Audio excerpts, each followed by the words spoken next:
तर बारामतीमध्ये अजित पवारांच्या विमानाला अपघात झाल्याची सध्याची माहिती आहे। लँडिंग दरम्यान हा अपघात झाल्याची माहिती आहे। या व्यतिरिक्त या उपर कोणतीही माहिती सध्या तरी समोर आलेली नाही।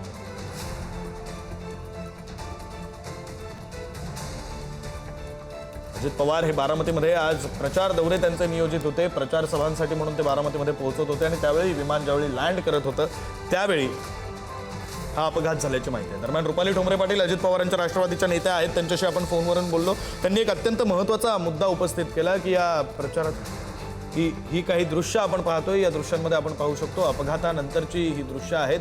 काही जखमींना ज्यावेळी ॲम्ब्युलन्समध्ये घेऊन जाण्यात आलं त्यावेळची ही दृश्य आपण पुढारी न्यूजच्या टीव्ही स्क्रीनवर पाहतो। तर या अपघातामध्ये नेमकं काय घडलेलं आहे, किती जण जखमी झालेले आहेत या संदर्भातली माहिती सध्या तरी समोर आलेली नाहीये। मात्र उपमुख्यमंत्री अजित पवार हे बारामतीला त्यांच्या विमानाचं लँडिंग होत होतं, बारामतीला त्यांचं विमान लँड होत होतं, उतरत होतं त्यावेळी हा अपघात घडलेला आहे। या व्यतिरिक्त कोणतीही माहिती सध्या तरी समोर आलेली नाही। हे दृश्य आपण पाहतोय, मोठी गर्दी जमलेली आहे, मोठा जमाव जमलेला आहे। उपमुख्यमंत्री अजित पवार यांच्या विमानाचा अपघात झालेला आहे।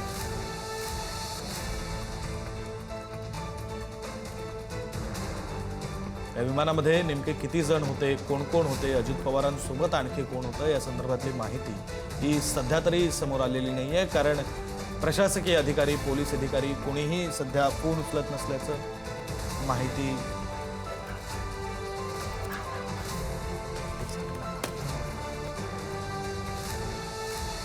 दरम्यान एक अपडेट समोर येते। उपमुख्यमंत्री अजित पवार यांना गंभीर दुखापत या अपघातामध्ये झाल्याची माहिती सध्या समोर येते। उपमुख्यमंत्री अजित पवार हे आजपासून बारामतीमध्ये प्रचार करणार होते। प्रचार दौऱ्यासाठी त्यांचा प्रचार दौरा नियोजित होता, त्यांच्या प्रचार सभा पार पडणार होत्या।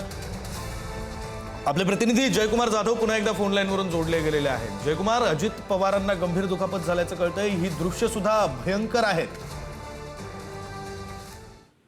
आपण पाहू शकतो की दृश्यांच्या माध्यमातून जे विमानाचा अपघात झालेला आहे तो अतिशय भयंकर अपघात झालेला आहे। विमानात नेमकं कोण कोण होतं, यामध्ये कोण कोण जखमी झालेला आहे, कोणाचं नेमकी जीवितहानी झाली हे आता समजू शकलेलं नाहीये। परंतु आता आपण घटनास्थळी काही मिनिटात आपण पोहोचत आहे, त्या ठिकाणाहून आपण ते काय असेल ते संपूर्ण माहिती देण्याचा प्रयत्न करतो।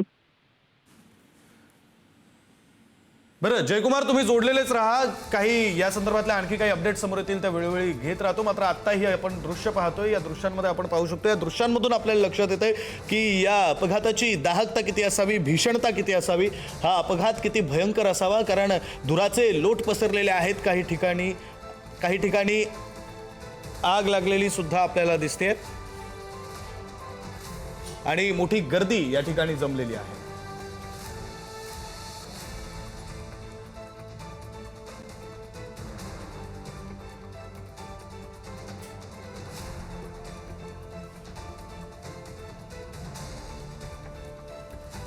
हे दृश्य आपण पाहतो, या दृश्यांच्या माध्यमातून आपल्याला लक्षात येतंय की हा अपघात किती भयंकर असावा, किती दाहकता या अपघाताची मोठी असावी। कारण या सगळ्या परिसरामध्ये जमलेले नागरिक, पसरलेले धुराचे लोट, काही ठिकाणी लागलेली आग, हे सगळं पाहून आपल्याला लक्षात येतंय की हा अपघात किती भयंकर असावा।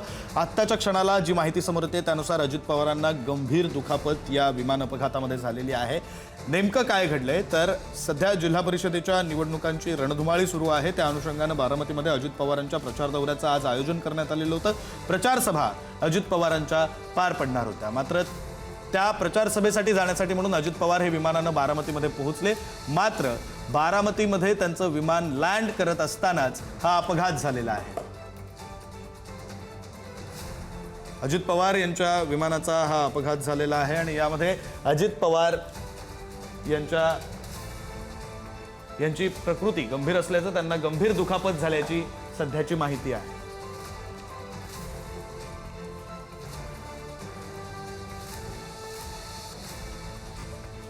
उपमुख्यमंत्री अजित पवार हे बारामतीमध्ये त्यांचं विमान पोहोचत होतं, विमान उतरत असताना, विमान लँड करत असताना हा अपघात झालेला आहे। या अपघातामध्ये अजित पवार गंभीर जखमी झाल्याची सध्याची माहिती आहे। या व्यतिरिक्त या पुढची कोणतीही माहिती सध्या तरी समोर आलेली नाहीये।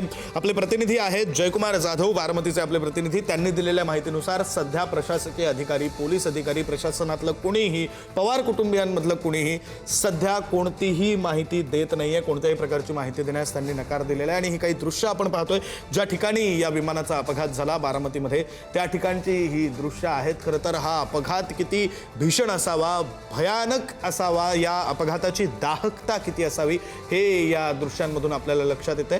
ॲम्ब्युलन्स पोहोचलेल्या आहेत, रुग्णवाहिका पोहोचलेल्या आहेत, ठिकठिकाणी धुराचे लोट पसरलेले आहेत, विमानाचे काही भाग तुटून पडलेले आपल्याला दिसत आहेत, काही ठिकाणी लागलेली आग अजूनही विझलेली नाहीये।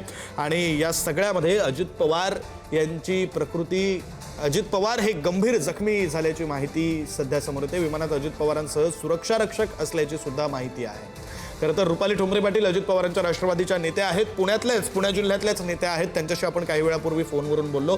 त्यांनी म्हटलं की अजित पवार सुरक्षित असावेत अशी प्रार्थना आम्ही करतोय। अर्थात ही प्रार्थना केवळ अजित पवारांच्या राष्ट्रवादीचे नेते नाहीत, तर तुम्ही आम्ही सर्वजण, संपूर्ण महाराष्ट्रातली जनता करत असावी।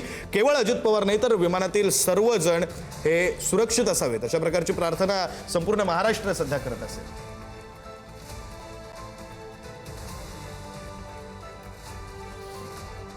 उपमुख्यमंत्री अजित पवार हे जखमी झाल्याची सध्याची माहिती आहे।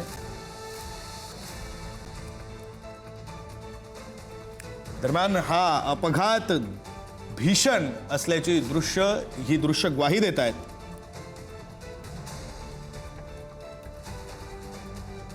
अजित पवार यांच्यासोबत त्यांचे सुरक्षा रक्षक आणि विमानाचे क्रू मेंबर्स हे त्या विमानामध्ये होते अशा प्रकारची सध्याची माहिती मिळते। तर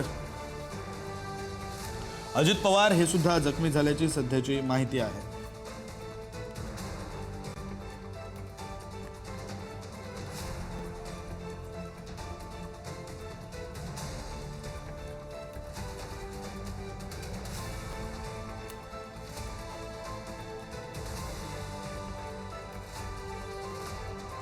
प्रतिनिधी जयकुमार आपल्यासोबत आहेत। पुन्हा एकदा जयकुमार यांच्याकडे जाऊया। जयकुमार, आता ही लाईव्ह दृश्य समोर येत आहेत आणि या दृश्यांमध्ये दिसतंय की अजूनही या सगळ्या परिसरातला धूर कमी झालेला नाहीये। काही ठिकाणी आग तशीच आहे, पोलीस अधिकारी पोहोचलेले आहेत। साधारण किती वेळापूर्वी हा अपघात झालेला? आणि एक महत्त्वाचा प्रश्न, विमान किंवा हेलिकॉप्टर राजकीय नेते प्रचारासाठी ज्यावेळी भाड्यानं घेतात तेव्हा ते वेगवेगळ्या कंपन्यांकडनं घेत असतात।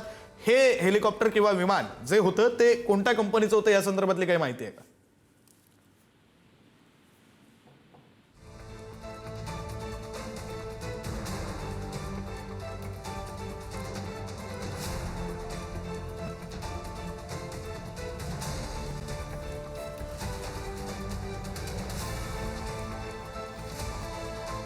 बारामतीमध्ये अजित पवारांच्या विमानाला अपघात झालेला आहे आणि त्यानंतर या विमानाचे उरलेले काही अवशेष, तुटलेले भाग, परिसरामध्ये पसरलेले धुराचे लोट, लागलेली आग, काही भागांची झालेली राख, ही सगळी दृश्य सध्या समोर येत आहेत।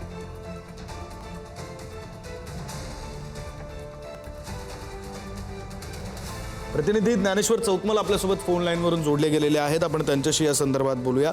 ज्ञानेश्वर, ही दृश्य आता लाईव्ह दृश्य समोर येत आहेत आणि या दृश्यांमध्ये सुद्धा अजूनही त्या भागामध्ये आग आहे, धुराचे लोट पसरत आहेत, विमानाचे काही अवशेष पडलेले दिसत आहेत। त्यावरून हा अपघात किती भीषण होता हे लक्षात येते। प्रश्न असा आहे की साधारण किती वेळापूर्वी हा अपघात झाला होता? आणि दुसरा महत्त्वाचा प्रश्न, राजकीय नेते प्रचारासाठी जेव्हा विमान, हेलिकॉप्टर घेऊन जातात तेव्हा काही कंपन्यांकडून ते भाड्यानं घेत असतात। हे विमान किंवा हेलिकॉप्टर जे होतं ते कोणत्या कंपनीचं होतं, ती काही माहिती मिळते का? अर्थात प्रचाराची सगळी रणधुमाळी सुरू आहे विक्रांत, आणि आता जी माहिती समोर येते अत्यंत गंभीर स्वरूपाचा हा अपघात झालेला आहे।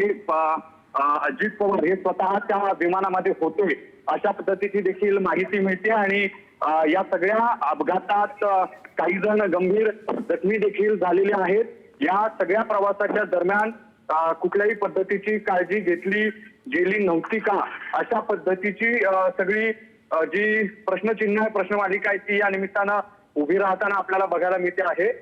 ही विमान अपघात झाल्यानंतरची जी दृश्य आपण बघतोय त्यात अत्यंत गंभीर स्वरूपाची ही दृश्य आहेत। आणि अर्थात आपल्याला ऑफिशियल स्टेटमेंट आल्याशिवाय कुठल्याही पद्धतीच्या